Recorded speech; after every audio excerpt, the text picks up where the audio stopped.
UPetro wesibili isahluko sokuqala.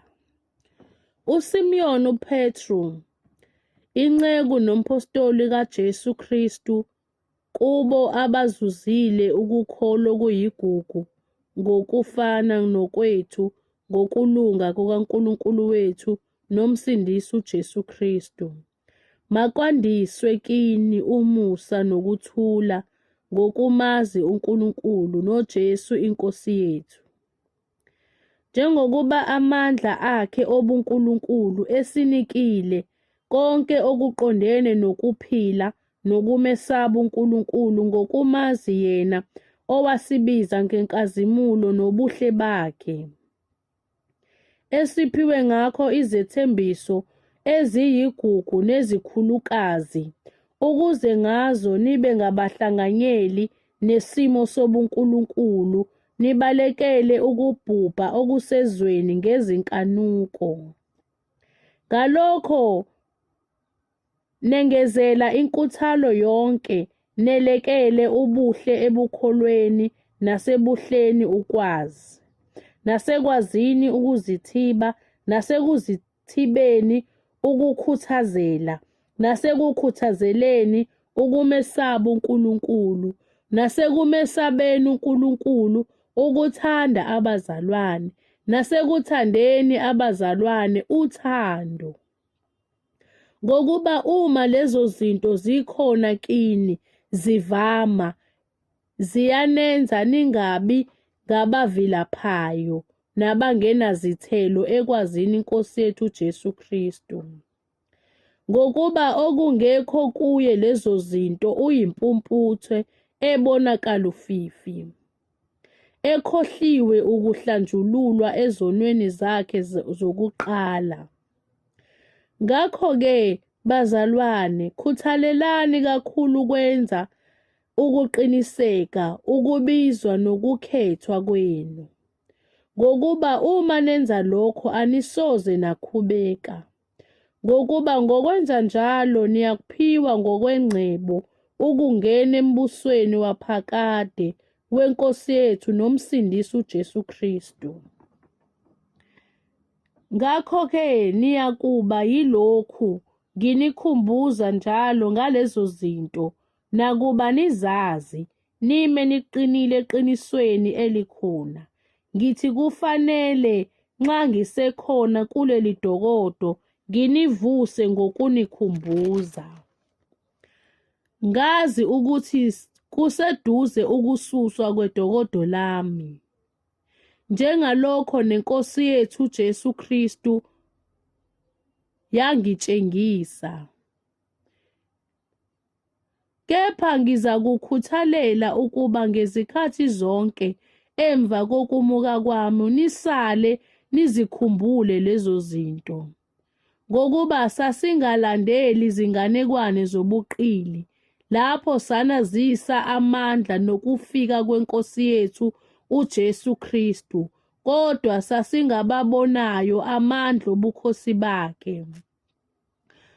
Ngokuba wamukela kuNkulunkulu uYise udumo nenkazimulo lapho kwafika kuye izwi elinje livele enkazimulweni yobukhosi lithi, "Lo uyindodana yami ethandekayo engithokozile ngayo." Lelo zwi salizwa thina livele ezulwini sikanye naye entabeni engcwele. Sesinalo izwi lesiprofetho eliqinisekile kakhulu, enenza kahle ukuliqaphela kungathi liyisibani esikhanyayo endaweni emnyama kuze kuse ikhwezi liphumele ezinhliziyweni zenu. Nazi lokhu kuqala ukuthi kasikho isiprofetho sombhalo esingachasiselwa ngomuntu ngokwakhe, ngokuba akuzange kuvezwe isiprofetho ngentando yomuntu, kepha abantu beqhutshwa nguMoya oNgcwele bekhuluma okukaNkulunkulu. Petro wesibili isahluko sesibili. Kepha kwavela nabaprofethi bamanga phakathi kwesizwe, njengokuba nakinina kuza kuba khona abafundisi bamanga abaza kungenisa ngasese izifundiso zamanga ezibhubhisayo, bephika nombusi owabathengayo, bezilethela ukubhujiswa okusheshayo. Nabaningi bayakulandela amanyala abo, ngenxa yabo indlela yeqiniso iyakuhlanjalazwa. Nangokufisa bayakuthengiselana ngani ngamazwi obuqili. Abakulahla kwabo kwamandulo akulibali, nokubhujiswa kwabo akozeli. Ngokuba uma uNkulunkulu engayekanga izingelosi ezonileyo, kodwa wazinikela ukuba ziphonswe esihogweni, emgodini wobumnyama, ukuba zigcinelwe ukwahlulelwa, nezwe lamandulo engaliyekanga, kodwa wamlondoloza uNowa, umshumayeli wokulunga, engowesishiyagalombili, mhla eletha uzamcolo ezweni elingamesabi uNkulunkulu. Nemizi yaseSodoma neGomora wayahlulela, wayichitha ngokuyiphendula umlotha, eyenza ibe yisibonelo kubo abangayikumesaba uNkulunkulu.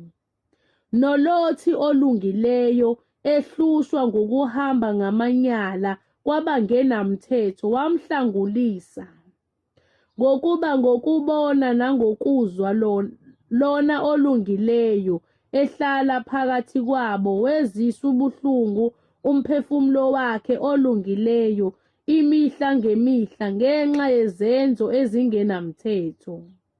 INkosi iyakwazi ukuhlangulisa ekulingweni abamesabayo uNkulunkulu, kepha abangalungile iyabagcinela usuku lokwahlulelwa bajeziswe. Ikakhulu laba abahamba ngokwenyama enkanukweni yokuzingcolisa, bedelela ubukhosi, bengamaphikankani nabaziqhenyayo, abesabi bokuhlambalaza abenkazimulo.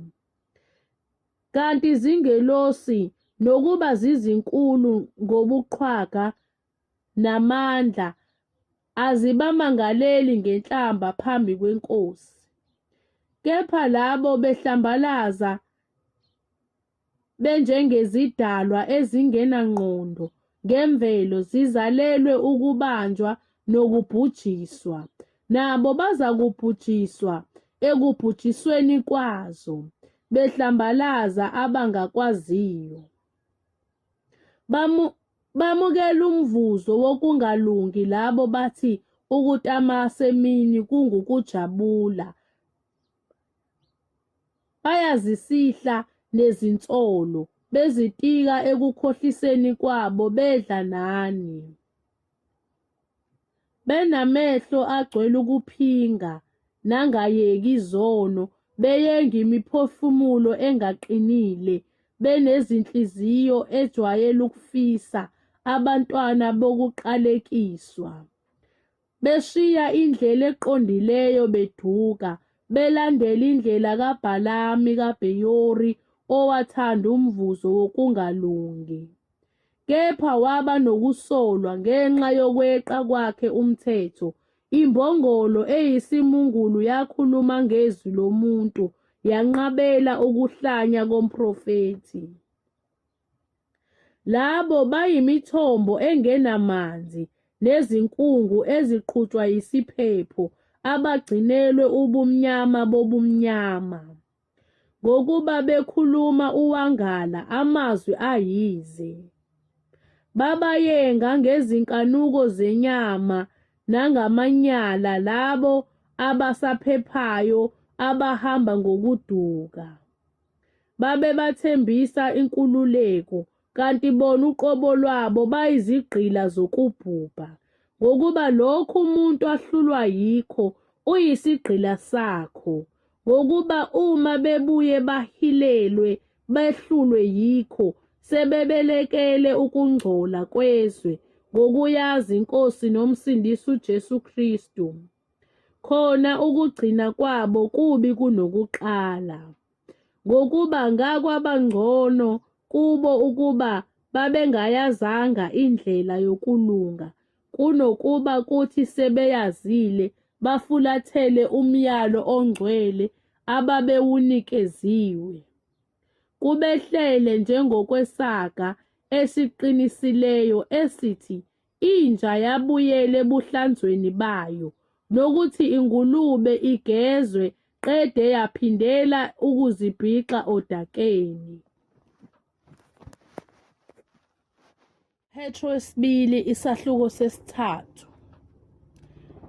Le ncwadi bathandekayo isingeyesibili enginilobele yona, engivusa ngazo ingqondo yenu emhlophe ngokunikhumbuza, ukuze nikhumbule amazwi ashunyayelwa ngaphambili yibo abaprofethi abangcwele nomyalo weNkosi nomsindisi owashunyayelwa ngabapostoli benu.